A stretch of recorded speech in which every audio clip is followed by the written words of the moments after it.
اس دنیا کی زندگی میں نیک عمل کا فائدہ تو یہ ہے کہ اللہ رب العزت نیک اعمال کی وجہ سے انسان کو پرسکون زندگی عطا کرتے ہیں، پاکیزہ زندگی، پرسکون زندگی، ذہنی طور پر، قلبی طور پر، دلی طور پر پرسکون زندگی کہ جو شخص نیک عمل کرتا ہے چاہے اس کے اوپر مصیبت کا پہاڑ ٹوٹ جائے، وہ چاہے جتنی بھی پریشانی میں ہو لیکن اس کا دل پرسکون رہتا ہے۔ اللہ رب العزت نے قرآن مجید میں فرمایا ہے، من عمل صالحا من ذکر او انثى وهو مؤمن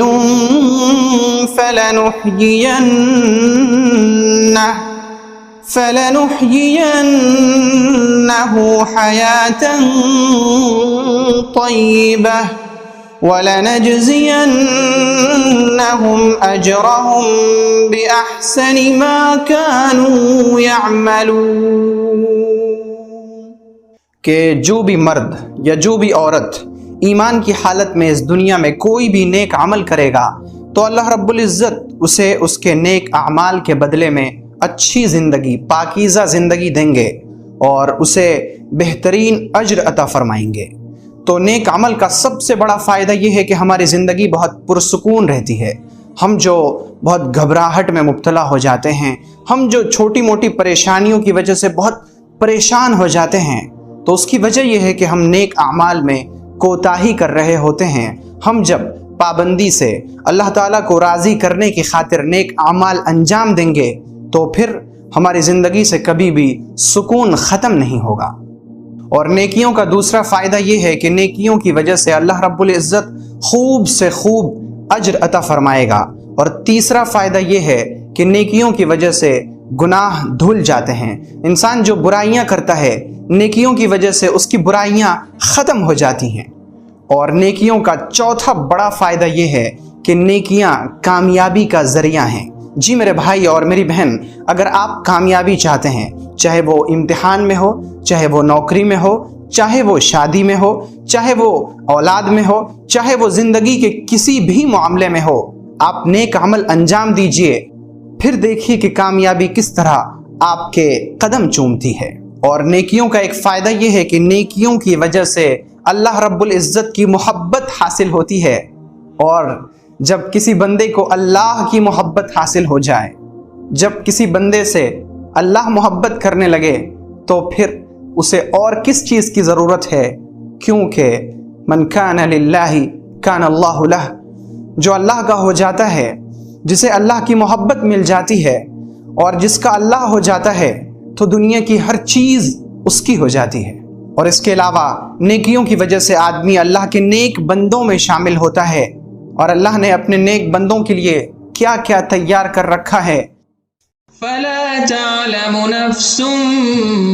مَّا أُخْفِيَ لَهُم مِّن قُرَّةِ أَعْيُنٍ جَزَاءً بِمَا كَانُوا يَعْمَلُونَ۔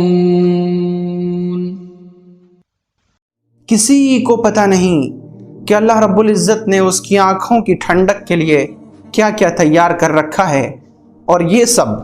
ان کے کاموں کا انہیں بدلہ ملے گا۔ جب ہم نیک اعمال کریں گے تو اللہ رب العزت ہمیں وہ سب نعمتیں دے گا جو نہ کسی آنکھ نے دیکھا، نہ کسی کان نے سنا، نہ کسی کے دل پر اس کا خیال بھی گزرا۔ اور جب ہم نیک اعمال کرتے ہیں تو اللہ رب العزت ہمیں اپنے مقرب بندوں میں شامل کر لیتا ہے۔ اور اس سے بڑھ کر خوش نصیبی اور کیا ہو سکتی ہے کہ اللہ مالک، خالق، پروردگار، رب ہمیں اپنا مقرب بنا لے۔ اسی طرح نیکیوں کی وجہ سے آدمی کی پریشانیاں ختم ہوتی ہیں، آدمی کی مصیبتیں ختم ہوتی ہیں، آدمی اپنی مصیبت سے، اپنی پریشانی سے چھٹکارا حاصل کرتا ہے۔ اور پھر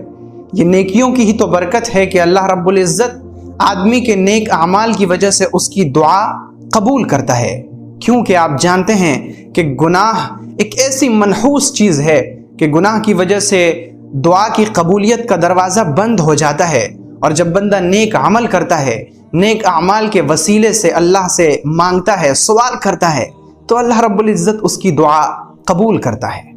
سوئے میرے بھائی اور میری بہن، جب آپ نے سمجھ لیا کہ انسان کو نیکی کی کتنی ضرورت ہے اور نیک اعمال کیا ہیں اور نیک اعمال کا فائدہ کیا ہے، تو اب ہم نیکیوں کے بارے میں اور بھی کچھ موٹی موٹی باتیں جانیں گے، اور اس کے بعد پھر ہم یہ سیکھنے کی کوشش کریں گے کہ نیک اعمال کیا ہیں اور ہم انہیں کس طرح انجام دیں۔ سوائیں اس سے پہلے کہ ہم نیکیوں کے بیان کا سلسلہ شروع کریں، ابھی ہی ایک نیکی کرتے ہیں کہ اس ویڈیو کو ہم زیادہ سے زیادہ لوگوں تک پہنچاتے ہیں، کیونکہ نبی اکرم صلی اللہ علیہ وآلہ وسلم نے فرمایا کہ اچھی بات کو پھیلانا صدقہ ہے۔ سو آئیے نیکیوں کے سلسلے کی شروعات ہم اس ویڈیو کو پھیلا کر دوسروں تک پہنچا کر کریں۔ اگر آپ کو یہ ویڈیو پسند آئی ہو تو ویڈیو کو لائک کریں اور شیئر کریں، اور چینل کو سبسکرائب کرنا ہرگز نہ بھولیں۔